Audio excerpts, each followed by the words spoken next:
नमस्कार प्रिय दर्शकों, स्वागत है आपका हमारे YouTube चैनल धर्म ज्ञान की बात में। मित्रों, हमारा देश कई रहस्य से जुड़ा है। कई अनसुलझे रहस्य तो ऐसे भी होते हैं जो कभी सुलझ नहीं पाते हैं, लेकिन कुछ रहस्य ऐसे भी होते हैं जो सुलझ जाते हैं। आज हम ऐसे ही एक रहस्यमय मंदिर के बारे में बात कर रहे हैं जिसका नाम है जगन्नाथ मंदिर। जगन्नाथ मंदिर पूरी दुनिया में जाना जाता है। जगन्नाथ मंदिर पृथ्वी का स्वर्ग ही माना जाता है। यह मंदिर समुद्र के किनारे स्थित है, लेकिन कभी भी मंदिर के पास समुद्र की लहरें नहीं आती है, दूर से ही लौट जाती है। मंदिर के अंदर समुद्र की लहरों की ध्वनि भी कभी सुनाई नहीं देती। कितना बड़ा ही तूफान क्यों ना आ जाए, मंदिर के समीप समुद्र की लहरें कभी नहीं आती है। और हनुमान जी का इन सब से क्या संबंध है? और पास ही में हनुमान जी का मंदिर है जिसमें वो बेड़ियों से लिपटे हैं। आखिर बेड़ियों में लिपटे का मंदिर यहाँ क्यों है? इसका क्या रहस्य है? मित्रों, ऐसा माना जाता है कि हनुमान जी जगन्नाथपुरी में भगवान जगन्नाथ की सेवा में हमेशा तत्पर रहते हैं।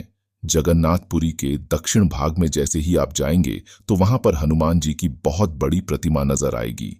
पौराणिक समय में सागर मंथन के दौरान लक्ष्मी जी उत्पन्न हुई थीं और लक्ष्मी जी का विवाह जगन्नाथ जी से हुआ था। इस प्रकार समुद्र जगन्नाथ जी के ससुर लगते हैं।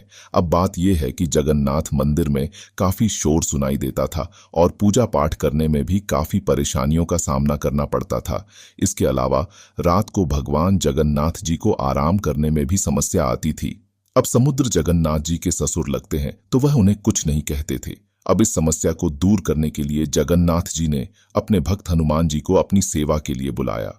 तब हनुमान जी ने उनकी बात मानते हुए उनके पास पहुंचे और उनकी सारी बात जानने के बाद समुद्र के दक्षिण भाग में हनुमान जी विराजमान हो गए।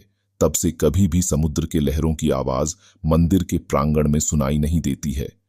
इस प्रकार से हनुमान जी भगवान जगन्नाथ जी की सेवा कर रहे हैं और समुद्र की लहरों को मंदिर के अंदर नहीं जाने दे रहे हैं। अब बात करते हैं बेड़ी हनुमान मंदिर की। ये मंदिर जगन्नाथ मंदिर से 3 किलोमीटर दूरी पर है और इस स्थान का नाम चक्र तीर्थ है। इसके पीछे भी एक कहानी है। जब समुद्र की तेज लहरें पुरी में आकर के कोहराम मचाती थीं, तो सभी भक्त बहुत परेशान होते थे। घरों में पानी भर जाता था और बहुत सारी समस्याएं उत्पन्न हो जाती थीं। तब भगवान जगन्नाथ जी ने हनुमान जी को वहां पर नियुक्त किया और कहा कि समुद्र का ध्यान रखिए कि वह हमारे गांव और राज्य में वापस न आए। हनुमान जी ने ऐसा ही किया। परंतु एक दिन की बात है, हनुमान जी को कहीं से खबर मिली कि अयोध्या में दावत हो रही है। तो हनुमान जी ने खुश होकर सोचा कि क्यों ना मैं भी अयोध्या की इस दावत में पहुंच जाऊं और अयोध्या में जो प्रसाद होगा उसका आनंद उठाऊं। यह सोचकर हनुमान जी अयोध्या चले गए और उनके जाते ही समुद्र फिर से उफान लेने लगा और सभी गांव को समुद्र ने डुबो दिया। लोग फिर से परेशान हो गए और जगन्नाथ जी भी यह सब देख करके परेशान हो गए। और ऐसी मान्यता है कि भगवान जगन्नाथ जी ने गर्भगृह में रहते हुए उन्होंने अपने हाथ इतने लंबे कर दिए कि उनके हाथ अयोध्या तक पहुंच गए और हनुमान जी को जगन्नाथ जी इस प्रकार वापस लेकर आए। हनुमान जी इसी प्रकार बार बार अयोध्या चले जाते थे, तो जगन्नाथ जी ने उन्हें बेड़ियों में बांध दिया ताकि हनुमान जी फिर से कहीं इधर उधर ना जा सके और पुरी की रक्षा समुद्र से हो सके। इसी प्रकार हनुमान जी का नाम बेड़ी हनुमान जी पड़ गया और हनुमान जी बेड़ियों में बंध गए। आज भी चक्र तीर्थ में हनुमान जी वहां बेड़ियों में बंधे रहते हैं और समुद्र की लहरें अपने वश में रहती हैं, वह आगे नहीं आती है और किसी प्रकार की जनधन की हानि नहीं होती है।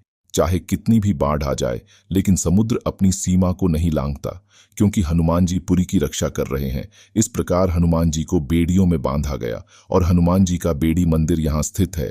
मित्रों, हमारे द्वारा बताई गई यह जानकारी आपको कैसी लगी, हमें कमेंट में जरूर बताइएगा और कमेंट में एक बार जय हनुमान जी जरूर लिखिएगा। मिलते हैं अगली ऐसी ही एक और रोचक जानकारी के साथ। तब तक के लिए जय जगन्नाथ।